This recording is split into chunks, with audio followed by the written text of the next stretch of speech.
Assalamualaikum warahmatullahi ta'ala wabarakatuh. Welcome to my channel IJB Ibrahim Jamba Abisati. Salam ajo, salam piaman.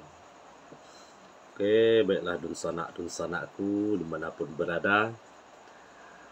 Baik itu dun sanakku yang berada di rantau ataupun sanak ambo, dun sanakku yang berada di kampung halaman, ataupun sanak ambo yang berado bersama orang gaek di kampung halaman tercinta. Oke, sanak ambo lah ado seminggu lebih ambo indak membuat konten untuk channel YouTube ambo gitu.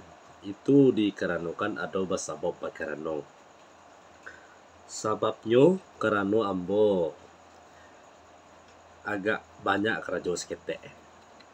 Jadi tibalah di masa kini ko ada masa ambo agak luang, jadi ambo mulai balik membuat konten.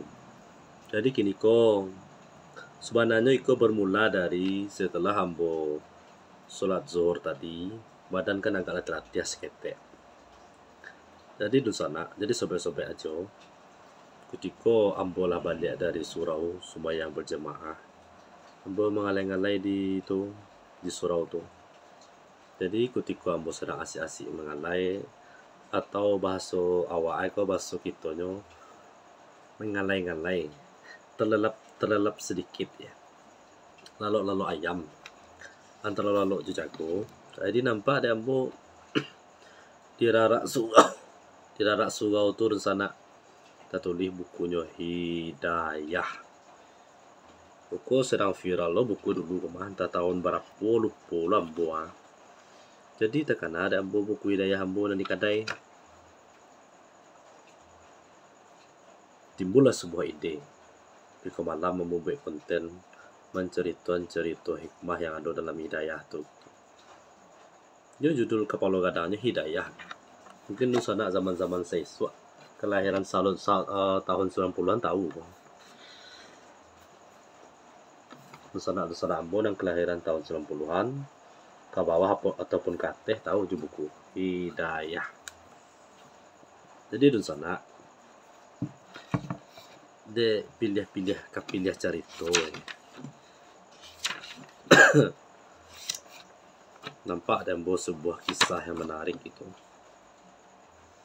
Jadi di sikoko kapal gadangnya ko alam gaib. Sebelum nambo memulai baca itu di sana selawat awak kepada baginda Nabi Muhammad sallallahu alaihi wasallam guna. Allahumma shalli wa sallim wa barik alaihi sallallahu alaihi Muhammad sallallahu alaihi wasallam.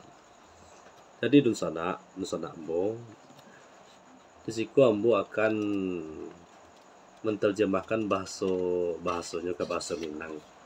Jadi di bukuku lah jalan bahasa Indonesia nak. Jadi judulnya gini kok, kepala gadangnya alam gaib. Semua makhluk berasal dari Tuhan dan akan kembali lagi kepada Tuhan. Syekh Al-Akbar Ibnu Arabi. Jadi di sana gini kok konten ambo judulnya jelmaan amal manusia kelak di akhirat. Kepala gadang. Jelmaan amal manusia di akhirat kelak. Jelmaan amal manusia kelak ke gambarnya. Kan dijonlah gambarnya nak. Jadi mulailah ambo baca itu. Bismillahirrahmanirrahim. Kau cerita. Ambo akan menceritakan. Ambo akan menyampaikan. Kau cerita bukan sekadar cerita, tapi kau berasal dari Al-Quran dan hadisnya Rasulullah Sallallahu Alaihi Wasallam. Firman Allah dan hadis Rasulullah Sallallahu Alaihi Wasallam. Jadi di sana itu kau adalah milik Allah Subhanahu Wa Taala. Pada akhirnya awak pun akan kembali kepada Allah. Namun apakah kita kembali berbentuk sebagai manusia atau tidak gitu kan? Jadi itulah sebuah pertanyaan besar yang sulit bana awak jawab. Sebabnya koko terkait dengan amal perbuatan awak yang bersifatnya indak nyata atau indak nampak. Kalau amal awak elok, maka awak pun akan kembali kepada Allah sebagai manusia yang seutuhnya. Sebaliknya, jika amal kita buruk, maka kita akan menemui Allah dalam keadaan yang sungguh mengirikan, menjijikkan. Allah alam tak pola bentuk itu. Kalau seandainya amal kita buruk, bentuknya bisa jadi seperti bau. Bau beh dan sana nak siamang bau babi anjing asu, membantu asu atau anjing dan sebagainya. Bagi Allah dan sadonya itu mudah banan. Bahkan manusia dengan tingkat spiritualitas dan tinggi sebenarnya mampu melakukannya. Arti mana apa tuh gitu? Arti mana ketika inyo Allah mandi bantu manusia dan sebenarnya, apakah inyo manusia atau binatang yang terbungkus manusia gitu kan? Mungkin paham nusa anak masih apa tuh? Bulang deh. Manusia dengan tingkat spiritualitas dan tinggi pun sebenarnya Allah mampu melakukannya. Artinya apa?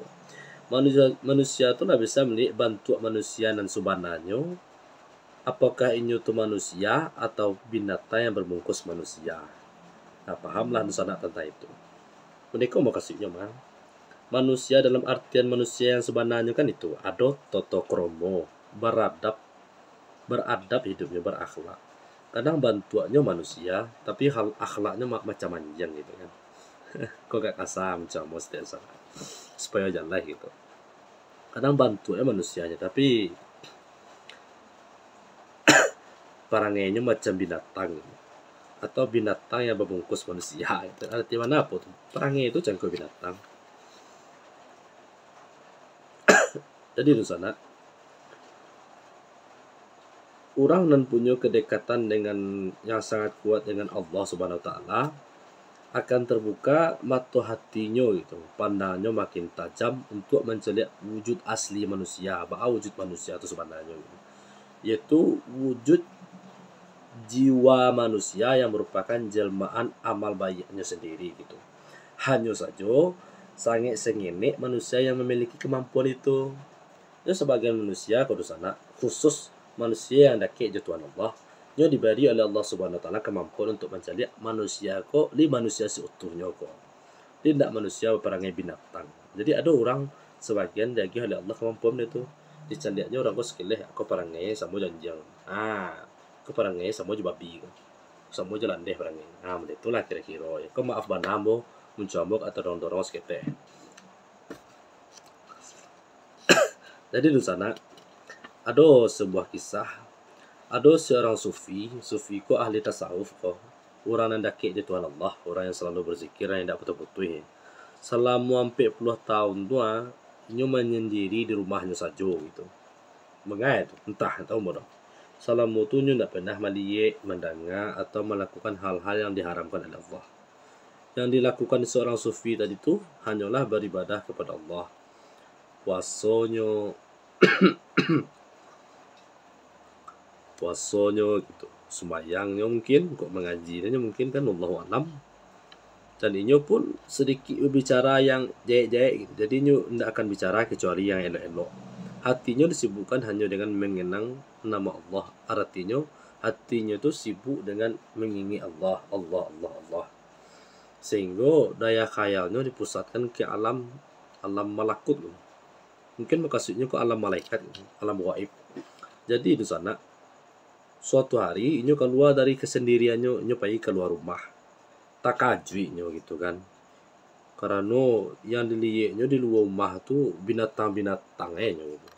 Ya sampai puluhan tahun tidak keluar kan, berkhalwat mendakikan diri ke Tuhan Allah. Tiba-tiba suatu hari inyo mendadak ada keinginan dalam hatinya untuk keluar rumah. Ketika orang sufi tadi keluar dari rumahnya, takajui, kok anjing sadaya, kok babi sadaya, kok landai sadaya, itu heran ya kan. Jadi di sana nyo merasa aneh dan ngeri gitu dengan pemandangan tuh. Nyo berdoa ke Allah Subhanahu wa taala supaya kemampuannya itu dihilangkan. Nyo sadar gitu. Nyo yakin kok pasti binatang-binatang yang nampak kok manusia-manusia yang perangai macam binatang yang nampak. Tapi manusia secara zahir nampak aja binatang sebenarnya nampak adanya. Jadi nyo berdoa ke Allah Subhanahu wa taala supaya kemampuan mata batinnya itu dihilangkan dan menjadi penglihatan manusia biasa. Jadi setelah berdoa kepada Allah, dikabulkan oleh Allah, manusia-manusia yang macam anjing tadi, manusia yang macam landeh tadi, manusia macam babi tadi, berubah bentuk wujud manusia balik gitu kan. Jadi yang dicaliakan oleh Allah tu yo kejiwaan manusia tadi. Nah, kok kisahnya menikah orang kok diagih oleh Allah kelebihan mencaliak manusia tu nak manusia zahir dan tampakan di Allah dah. Dia seolah-olah mencaliak manusia tapi nampak adanya perangai manusia tu. Kok perangainya sama aja anjing, ya bantu anjing manusia tu nampak aja kan. Nah, bari maaf hamba sekali lagi kalau gak kasar puncak hamba. Kok mudah tu mah kisahnya. Mereka ada sana. Konyo kepala gadang tadi. Orang nan punya kedekatan yang sangat kuat dengan Allah akan terbuka mata batinnya. Mata tu mata hatinya gitu. Pandangannya semakin tajam untuk bisa melihat wujud asli manusia.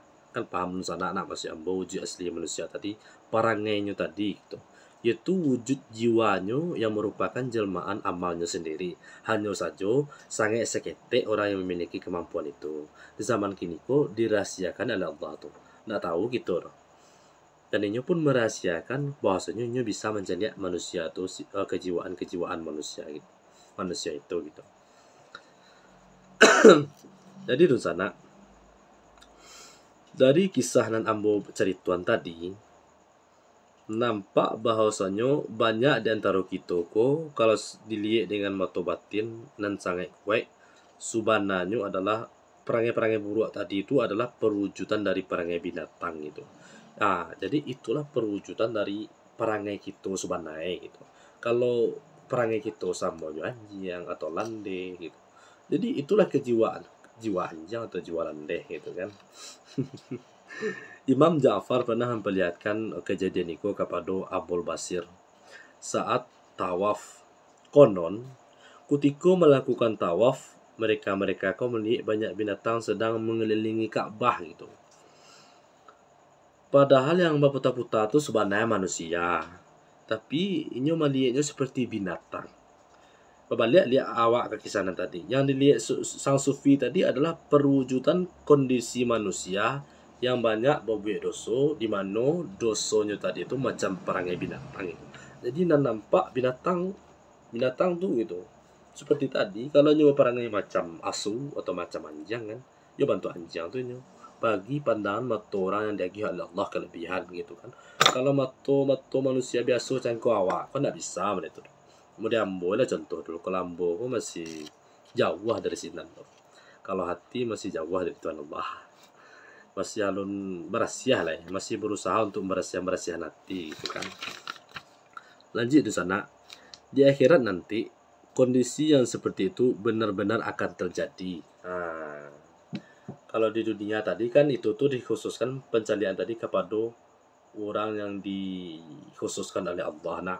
Nah, kalau di akhirat nanti sebenarnya di sana di akhirat nanti kondisi seperti itu yo sabana-banai akan terjadi. Artinya mana orang yang selama hidupnya dateh duya banyak menggunakan hidupnya untuk berbuat dosa gitu kan. Maka Allah akan menyerupakan wujud mereka dalam bentuk-bentuk yang mengerikan sesuai dengan perangai buruknya dateh duya gitu. Dan bantua baru, bantua babi, bantua lande, bantua anjing dan sebagainya. Itulah jelmaan amal kita nan sesungguhnya gitu. Kalau seandainya kita dateh duya kurun sana, kita dateh duya sementara ko beramal soleh, mantian tagah, ya nak, mantian tagah Allah, menuhi perintah Allah. Mangko di akhirat nanti perwujudan kita manusia seutuhnya, di mana perwujudan kita tuh bacahayo satarang-tarangnya. Lanjut di sana. Di akhirat kelak, di akhirat biswa koye, kondisi nanti tuh subana-bana akan terjadi. Artinya bana yo orang yang selama hidupnya banyak digunakan untuk buat dosa, maka Allah menyerupakan wujud mereka dalam bentuk bantuan model itu. Ada sebuah kisah di sana untuk lebih jalannya. Ada sebuah hadis berbunyi, suatu hari, aku cerita sahabat pada sana. Suatu hari, Mu'az bin Jabal duduk di dekat Nabi Muhammad sallallahu alaihi wasallam di rumah Ayub Al-Ansari.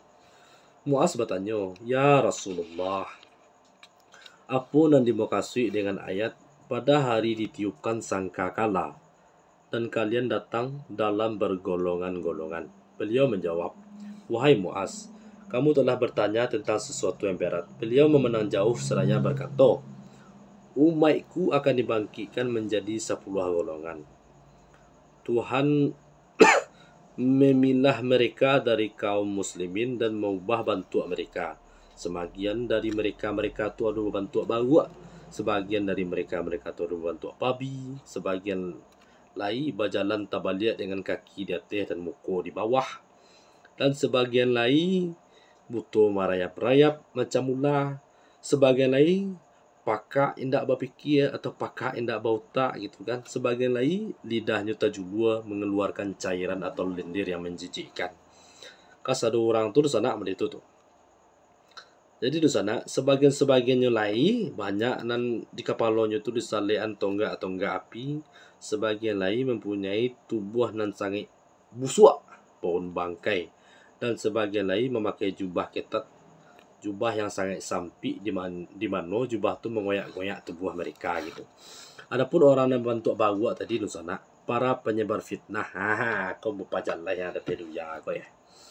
Untuk orang-orang nan penyebar fitnah ada teduya kau di sana bo menyabui na indah-indah tentang di sananya. Kalau seandainya jatuh di dan bana itulah gunjang namanya. Kalau seandainya tidak jatuh di dan bana itulah fitnah namanya. Khusus untuk umat Rasulullah, umat Nabi Muhammad dan tukang fitnah ko ha. Adapun orang yang bantu bawa, aku lah orang yang penyebar fitnah ada teruya ko. Jadi orang-orang yang suka menyebar fitnah ada teruya ko dun sana, memfitnah dun sana bayak dun sana kontan ataupun sana jauh dun sana. Di akhirat kelak dirubah oleh Allah bantu ni macam bantu bawa sabanai babulu gitu. Macam belah masyarakat. Jadi kalau nambah bantu babi, apa itu? Nambah bantu babi itu adalah orang yang memakan harta haram. Kau khusus untuk orang-orang yang korupsi gua.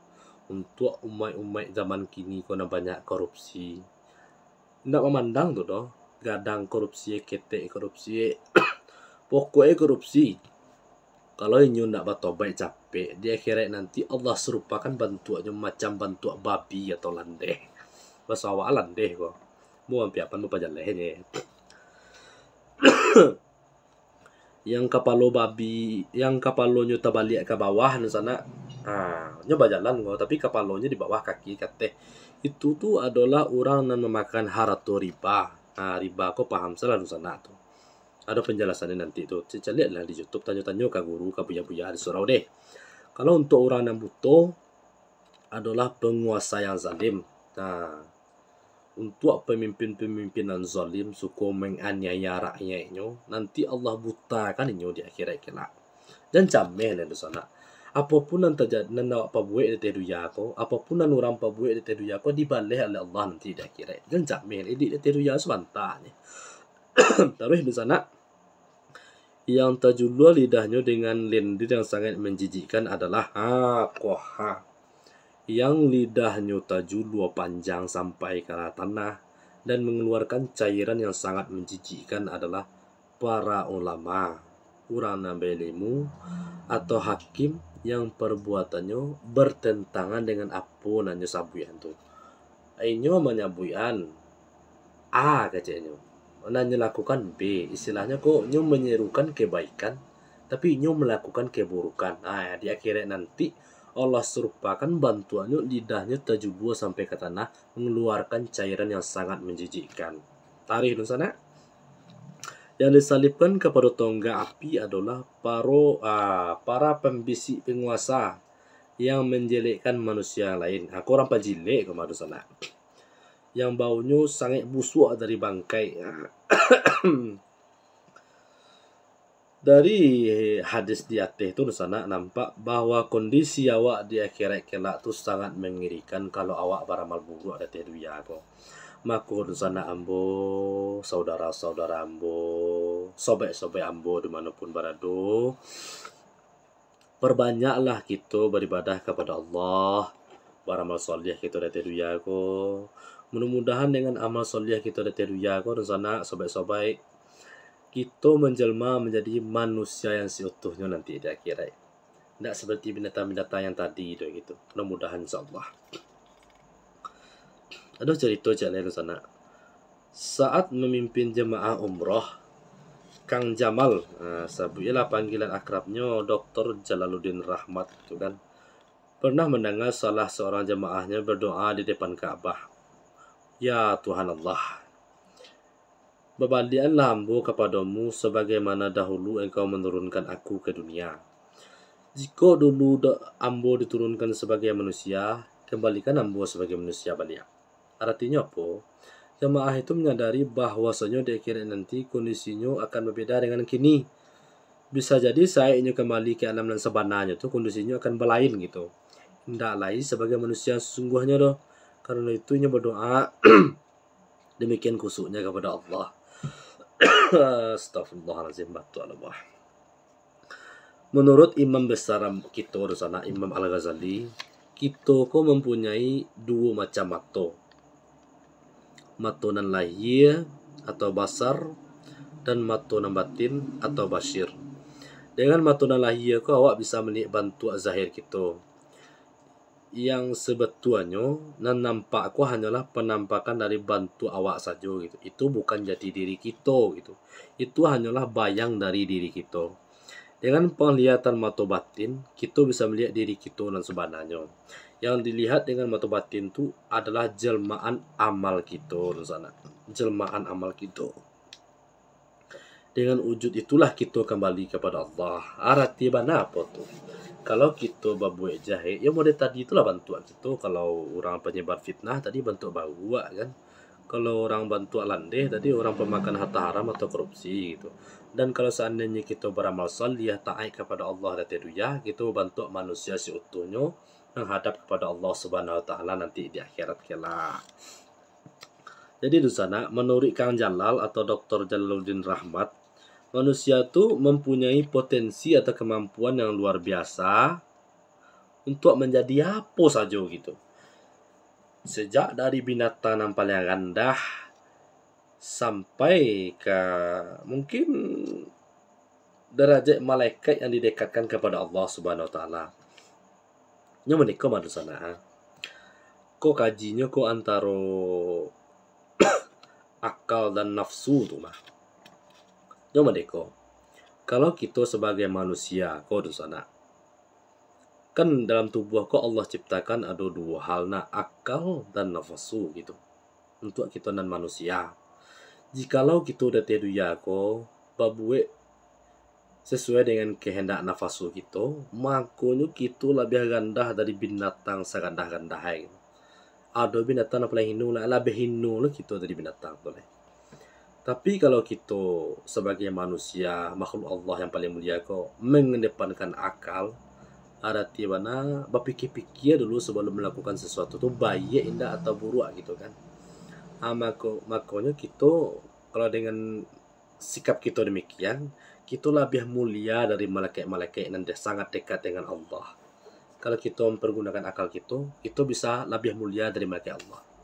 Bahkan kita bisa lebih mulia dari malaikat Allah karena di dalam diri malaikat itu hanya ada akal saja, ada nafsu. Tapi kalau makanya kita mulia dengan adanya nafsu, kita masih bisa menggunakan akal. Di situlah letak kemuliaan kita. Bisa kita lebih mulia dari malaikat-malaikat yang sangat dekat dengan Allah Subhanahu wa taala. Lanjut di sana.